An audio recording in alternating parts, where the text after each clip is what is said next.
부산이 경부고속도로에 연결될 수 있었던 이유는 6가지 조건에 부합했기 때문이었다고 생각합니다.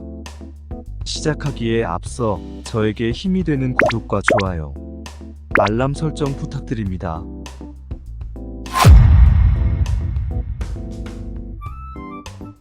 부산은 해안선이 단조롭고 항구의 수심이 깊어요. 그리고 남해의 바다보다 섬이 적으며 암초를 활용하기 용이했죠. 또한 부산항의 지형 조건이 항구를 만들 수 있는 지형에 적합했고 태평양으로 진출하기 가장 동선이 짧았기 때문입니다.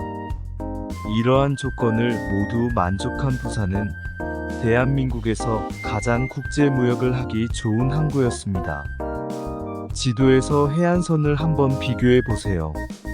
전라도의 해안선에 비해 해안선이 단조롭고 섬이 거의 없어 큰 배가 드나들기 좋은 위치에 있어요. 그리고 수심이 17m 정도이며 큰 배가 정박하기 좋아요.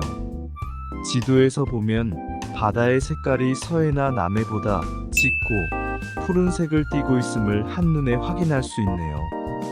부산은 포항 북쪽의 동해바다보다 해안선이 단조롭지 않아 항구의 조건에 유리했어요.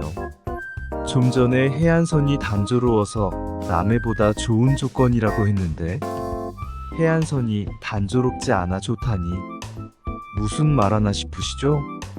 해안선이 너무 복잡해도 큰 항구로 이용하기 힘들지만 너무 단조로운 해안도 항구로 이용하기 힘듭니다. 그 이유는 해안선이 움푹 들어간 만 지역이 풍랑을 막을 수 있어 자연 방파제 역할을 하고 방파제의 건설 비용 및 매립 비용도 저렴하게 들어 큰 이점이 있어요. 이런 만 지형이 없으면 바다 한중간에 방파제를 지어야 하는데 천문학적인 비용과 시간이 소요된다고 합니다.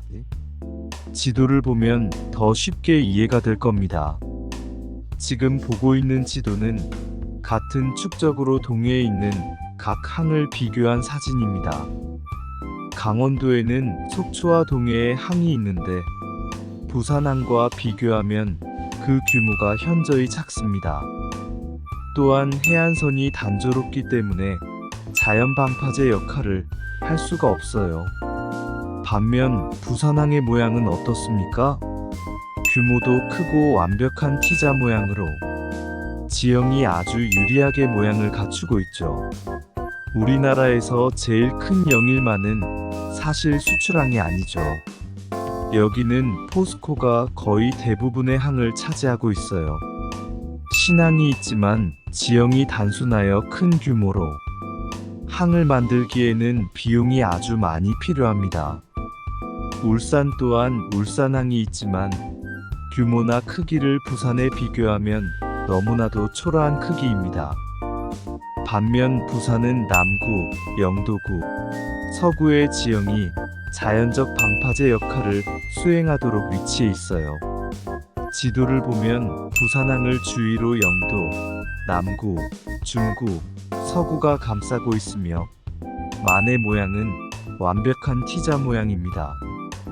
또 부산만을 지나면 방파제를 세웠는데 다른 항구에 비해 짧은 방파제만 있어도 됐어요. 그만큼 건설 비용이 적게 들었겠죠. 부산항 뒤로는 부산역이 있어요. 부산역은 경부선에 포함되어 있죠. 제가 고속도로가 생기기 이전에는 우리나라는 철도 중심의 인프라를 갖춘 나라였다고 이야기했었어요. 이 말이 어떤 의미냐면 경부고속도로가 생기기 이전부터 부산은 물자를 이동시키기 좋은 조건을 갖추고 있었다는 겁니다. 그리고 다음 지도에서 보면 부산항은 이런 조건을 모두 만족하면서 태평양으로 진출하기 가장 가까운 항입니다.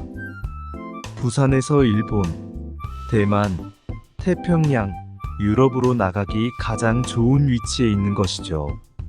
이렇게 모든 조건을 만족하기 때문에 부산에서 국제무역이 활발하게 이루어질 수 있지 않았나 생각합니다.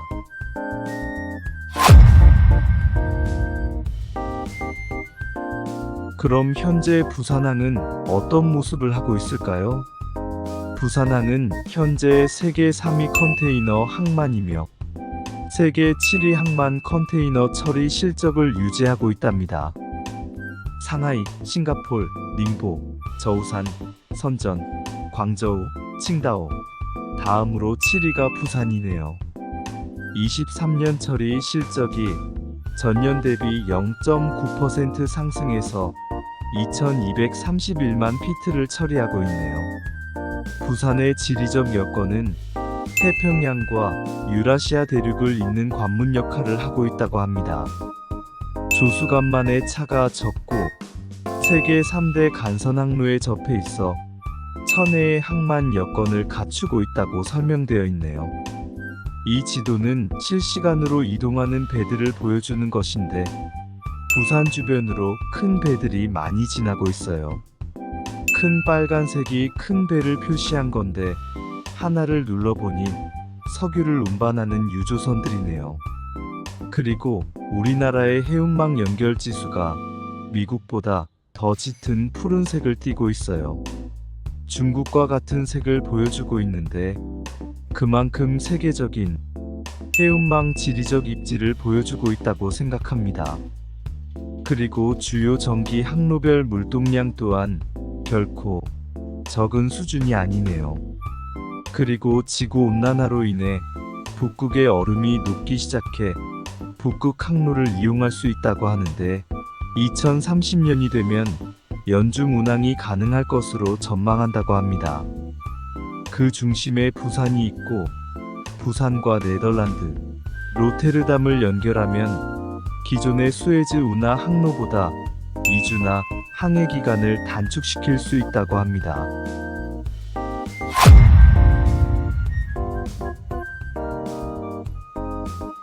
한국은 수출로 발전해왔고 현재도 수출 비중이 아주 큰 나라입니다. 그럼 돈은 어디로 이동하겠어요? 수출을 주도하는 기업이 있는 각 도시로 이동하지 않을까요? 수출을 많이 해서 우리나라가 경상수지가 흑자가 되어 돈을 벌었다면 누가 돈을 번 거죠? 기업이 돈을 벌었겠죠. 그럼 돈을 벌었을 기업은 직원들의 월급을 올려주고 성과급을 지급하지 않겠어요? 당연히 그렇게 하겠죠. 그럼 사람들은 일자리가 많은 도시들에 모이겠죠. 수출은 부산항에서 가장 많이 하고 돈은 경부라인으로 모여있는 기업이 벌게 됩니다. 왜 부산항이 수출을 가장 많이 하나요? 수출을 하기 위해 제품을 해외로 보내야 하는데 이때 발생하는 운임 비용은 해상 무역이 가장 비용이 적게 들어갑니다. 즉 배에 실어 제품을 이동시키는 것이 제일 싸게 이동을 시킬 수 있죠. 그리고 많은 물품을 이동시키기도 배가 적합해요. 시간은 느리지만 많은 물품을 싸게 이동시킬 수 있기 때문에 부산항을 이용하는 것입니다. 바다를 가지면 세상을 가질 수가 있는 시대도 있었고 지금도 다르지 않다고 생각합니다. 24년 국내 항만 컨테이너 물동량을 보면 전국 항만 대비 부산에서 처리하는 물량이 77%를 차지하고 있습니다. 수출은 부산에서 모두 한다고 생각해도 이상하지 않네요. 제2의 항만인 인천항과 비교하면 그 차이를 확실히 느낄 수 있어요. 기업이 왜 경부라인으로 모이는지 이해가 가시나요? 한국의 산업단지는 경부고속도로 주변 도시로 밀집해 있어요. 특히 서울 수도권에 거의 대부분 밀집해 있으며 경부고속도로와 떨어진 산업단지도 자세히 보면 결국 경부고속도로와 연계되기 쉬운 교통을 가지고 있는 곳이 대부분입니다. 지도를 보면 더 확실히 느낄 수 있을 거예요. 우리나라의 전국 산업단지 현황 지도에 제가 경부고속도로 라인을 더 씌워봤어요. 그랬더니 산업단지의 경부라인 밀집도를 더 한눈에 확인할 수 있었죠. 서울과 수도권 남부를 시작으로 충청권 그리고 부산 인근 지역에 산업단지가 밀집해 있는 것이 잘 보이네요. 이것 말고 더 확인이 가능해요. 300명 이상, 1000명 이상의 사람이 근무하고 있는 법인사업체의 위치를 보면 더 잘 나타나요. 1000명 이상이 근무하는 곳은 대기업이겠죠. 다들 아시겠지만 다시 지도로 확인해 볼게요. 이 지도는 부동산 지인에서 가져온 것인데 지금 보이는 빨간색 기둥과 작은 파란색 작은 기둥들이 기업의 수를 나타내고 있어요. 지금 보는 것은 300명에서 1000명 이상의 사람이 종사하는 법인의 위치를 보여주는데 경부라인으로 초집중된 것을 볼 수 있어요.